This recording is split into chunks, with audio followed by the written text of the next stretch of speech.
First task of the Champions League has been completed. The task is Operation Get into the Champions League knockout stage without talking those playoffs. And we have done that today. Very massive game against Napoli. Playing against Napoli will never be an easy game, especially going to their home, that they are Diego Maradona Stadium in Italy. Playing against them will never be easy.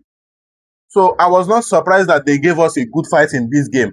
Now, what matters is how you come out from this fight. And we actually gave them a run for their money. We actually fought them like men. Very good game for us today. We started off the game on the front foot. Obviously, the handball that led to the penalty, converted by Enzo Fernandez. Very good penalty from him. And then somehow, we now started making silly mistakes in the back line, which resulted in their equalizer. And then resulted in them taking the lead as well. I was not so sure of what Liam Rosenio was trying to achieve by playing just one recognized centre-back from the beginning of this game, allowing Reece James and Cucurella as the other defensive support for Fofana.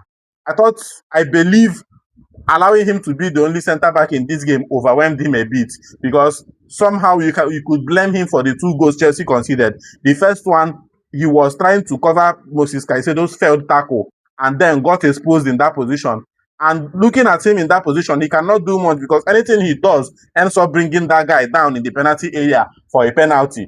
So he just let that guy score that goal. Then for the second goal as well, you can see that his positioning was not okay. While he was still trying to follow the goal scorer, Rasmus Højlund, he was also monitoring other Napoli players around him. That now cost him arriving late for that tackle.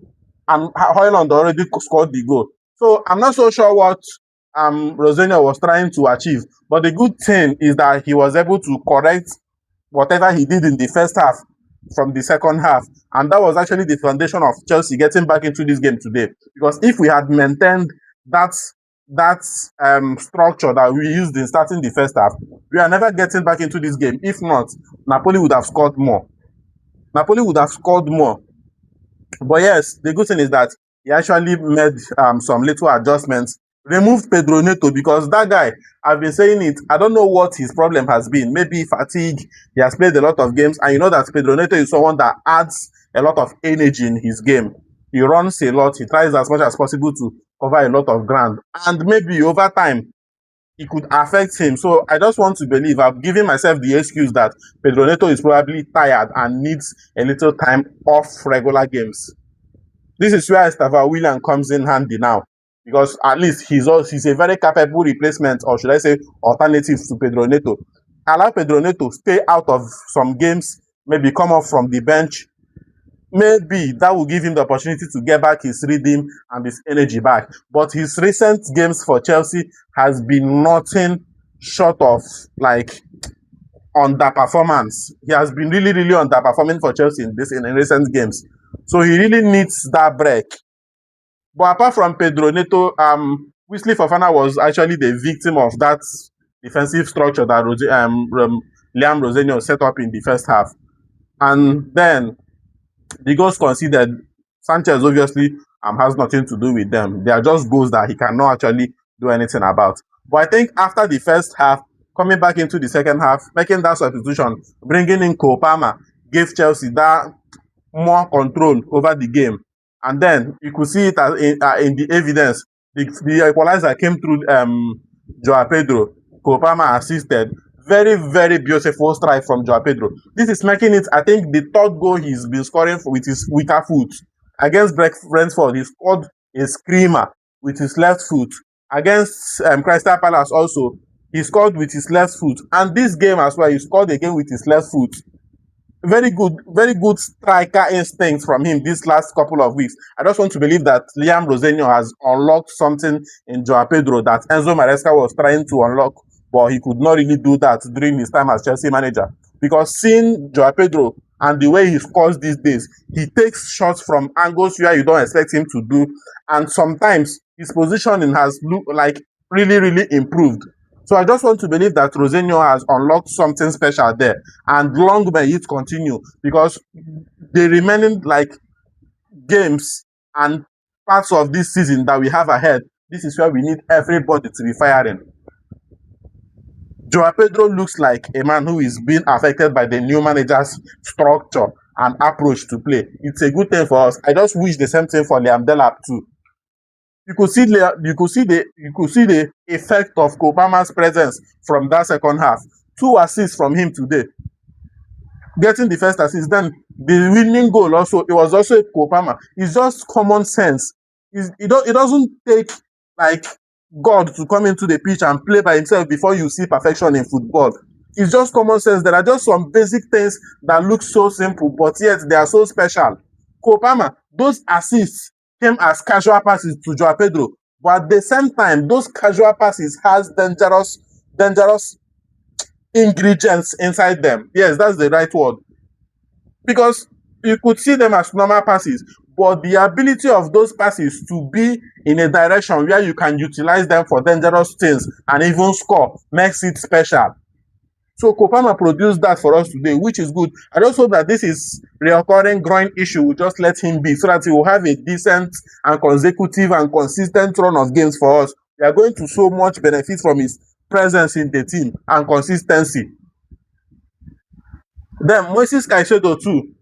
He had a just average game. I wouldn't say he did anything so special today, especially in that first goal where he failed with that tackle, allowing Fofana to concede that goal. But every other person today were just there. Nobody did anything special for Chelsea in this game today, apart from the goal scorer, Joao Pedro. But at times, you don't just need everybody must not play like everybody must not be so good in games to win games. There are just games where you just go and win, even if you don't play so well. Just get the massive win, the important 3 points, or whatever that is at stake. Just get it, and you are okay. And I believe that's what Chelsea did today. And then Sanchez also, I will give my kudos to him for making that last minute save on Romelu Lukaku, because if that ball had entered, it would have been a different story right now. Would have given Napoli the opportunity to make it into the playoff and also dragging us into the playoff phase. But that did not happen. Sanchez came through for us, made that important save. And this is one good thing about Sanchez. He has somehow brought into his game the ability to always stand up for Chelsea when we need to secure points. Sanchez always does that for us. I can count the amount of points that Sanchez has saved us this season just by making saves like this.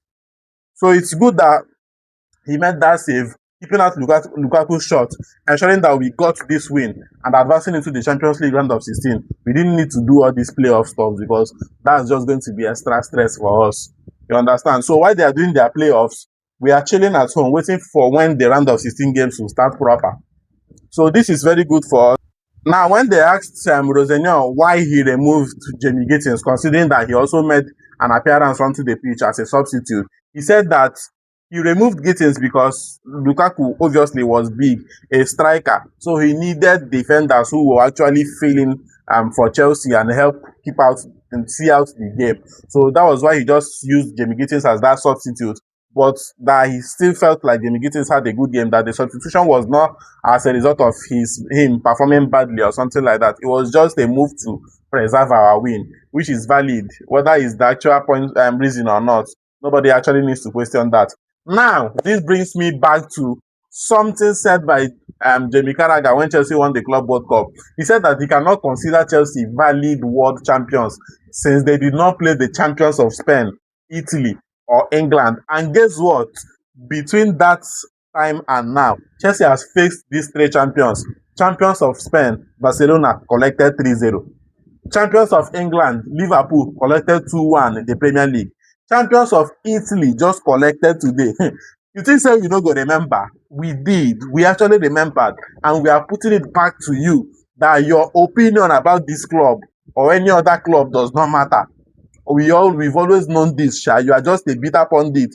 We just want you to know that we have still beaten those champions that you somehow brought into the Club World Cup conversation that we did not beat. We've beaten them. So what do you want to say again? Nothing. But yes, that was a very good game from Chelsea at the end of the day, getting the very important win for us, giving us that confidence and boost that we need moving into the games that are yet to come. So very good game. Thank you for all your support. Thank you. If you have not yet subscribed, please subscribe to this channel right now because more videos like this will be coming your way soon.